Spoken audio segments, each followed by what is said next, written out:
Thanks for joining us today for Spin's Perspective on Confectionery. My name's Alice Mintz, And I'm Joe overall. and today we're going to walk you through how Spins thinks of the candy space, where we expect it to continue to evolve, and how brands are looking to the future to meet the needs of today's consumer. Joe is going to kick us off with a sizing of the landscape. How Spins defines the candy landscape is by the 5 subcategories you see on the right-hand side. On the left, we're looking at the 3-year growth of candy, with the most recent growth being 6%, growing the category to $39 billion. Now, that 6% is a 7-point decrease over the past year, but it is still outperforming other sugary snacks like frozen novelties and cookies. Non-chocolate continues to gain share with 31% over the past year, and gums and mints has grown 13% over the 3-year period as it continues to punch above its weight. Now we can look at these subsegments by their dollar% growth over the past year, with that line in the middle being total candy growth of that 6% that we talked about. Anything above that 6% is gaining share within the category, like non-chocolate and gums and mints, while anything below is losing share, like chocolate and fruit snacks.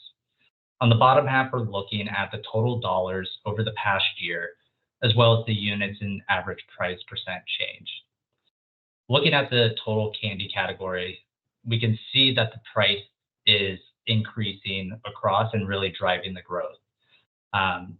Looking at the units percent change, chocolate is the most affected with a negative 5% over that past year, and that's not really accounting for what we might see based on the supply disruptions and cocoa price increases. Now, when we look at this on a channel level, we can see MULO is still king, holding about 75% of total candy, while convenience is growing at the fastest rate. When we look at MULO, we can see that channel is affected most by price, as equivalized units decrease to negative 6%. The good news across all of these channels is we see candy continue to expand as distribution increases. Looking at our categories across these channels, we can see gums and mints, which have historically over-indexed within the convenience channel, continue to win there today at about 16% growth over the past year. While non-chocolate, thinking back to that 9% growth, main culprit being that MULO channel. Thanks, Joe. Leveraging Spin's attribution, we can continue to unpack the product landscape and understand how consumers are responding to certain products and how they're interacting with the category. Through Spin's seasonal attribute, we can understand where seasonal products continue to play an important role. They are continuing to be critical in chocolate candy, and we're also seeing a continued emergence of seasonal products within non-chocolate segments. There's different growth drivers happening across each segment, where we see a especially interesting trend of growth of both units and price within seasonal chocolate. We can also segment the market by how products are positioned to consumers. Spin's positioning group attribute does just this. Spin's positioning group attribute breaks the landscape into 3 different segments: conventional products, which are typically products with a large retail footprint, staples, and classics. Specialty products are those of unique geographic origin, products that can be considered tastemakers or have a very interesting flavor profile.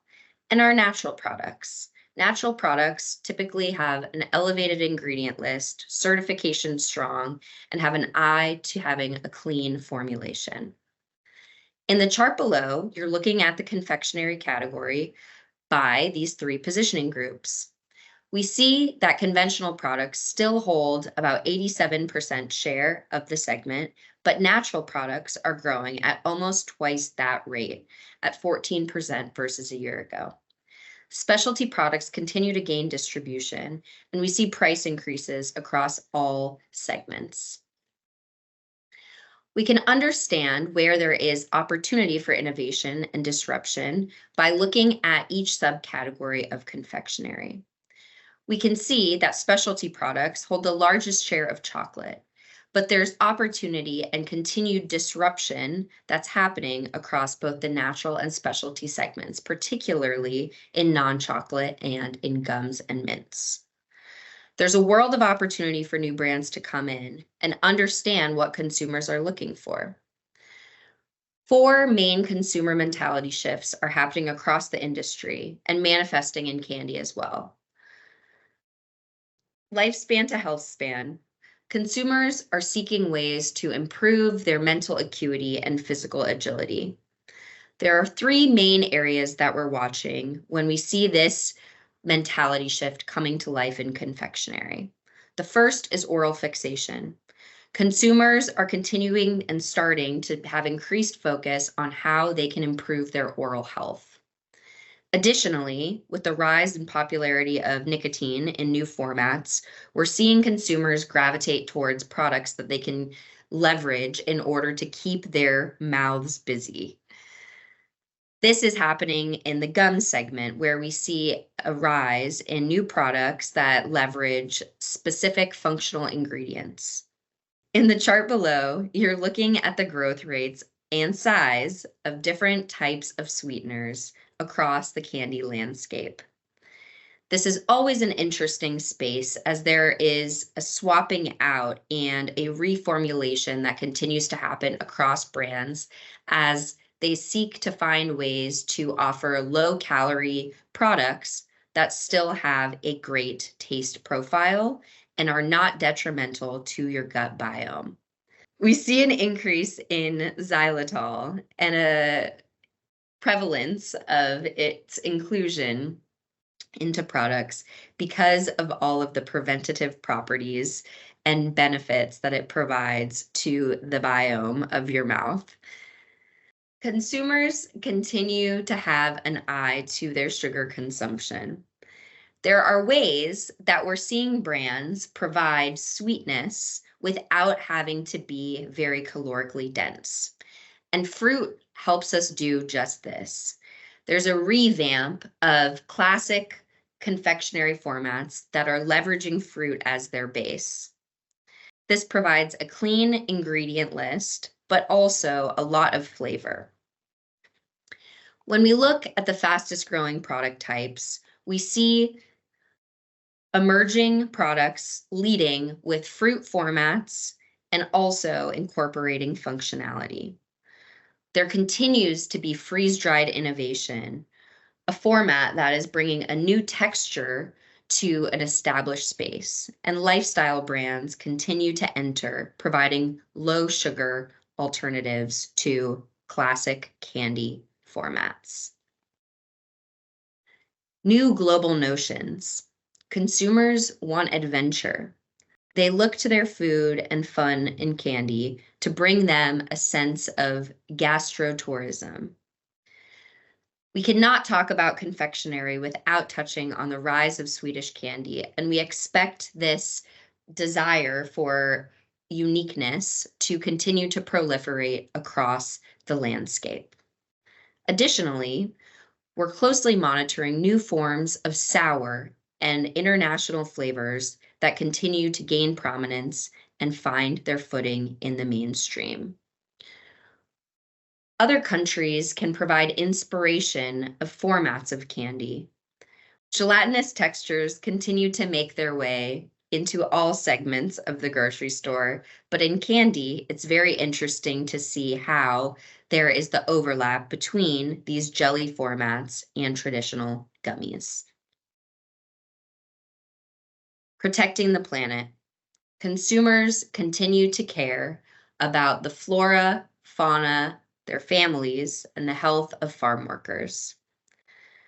We continue to see a rise in certifications and the continued growth of brands telling their story, having promises regarding what their supply chain clarity is, and also continuing to level up their certifications in order to justify increasing prices. Candy and chocolate have been one of the original spaces in which we saw certifications become important. And we expect this to continue to happen and migrate across other segments of the candy space. How do we treat ourselves in an increasingly complex world? With consumers shopping across outlets, the impulse aisle is no longer just in brick and mortar. The internet is the new impulse aisle. Shopping through social media upon being influenced is increasingly popular and changing how we interact with candy and indulgent spaces. But when we think about indulgent spaces, there's really three main buckets and groups that we can put products in. There's true indulgence. This is decadence focused. These products continue to provide a layering of flavor. More is more. There's also a leveling up of quality and pulling out and mixing and matching favorite components of traditional sweet segments to bring innovation, newness, and fun. When it comes to controlled and permissible indulgence, the innovation focus wavers between these two subsegments. Permissible indulgences have elevated nutrition, or they've lowered their sugar content so you can continue to eat as much as you want without feeling that level of guilt. Controlled indulgence has smaller pack sizes or a format that enables you to just have a little bite without completely departing from the dietary lifestyles or trends that you would like to incorporate into your everyday. But consumers continue to be intentional. They want escapism. They want to find enjoyment. And that is at the heart of the confectionery category. We're thinking about confectionery in terms of what functional ingredients can be added to this space to provide euphoria, to bring confectionery into a new space and level up in an area we're calling confectionery adulting. There's opportunity for new brands to enter into this space, and we're seeing some emerging brands bringing this fun pop of color, but with ashwagandha and different ingredients that are known to provide benefits. But in the end, mixing and matching big flavors and sour flavors continue to rise to prominence, and we do not anticipate any of this slowing down. Instead, we expect more natural brands to embrace the fun flavor formats that people love in the confectionery space and continue to get dazzled by. When we think about the future of confectionery, in order to win, there are some key areas that you can focus on. Understand where your brand is aligned to emerging and underdeveloped formats. Look for expansion in new spaces that enable the endless stomach, continued consumption in an approachable manner to accelerate your purchase cycle and get ingrained in the everyday routine. And finally, continue to participate in the playful. We love the confectionery space because it continues to bring a sense of adventure, nostalgia, and fun. Thank you so much for listening to our perspectives in confectionery. Let's ideate together.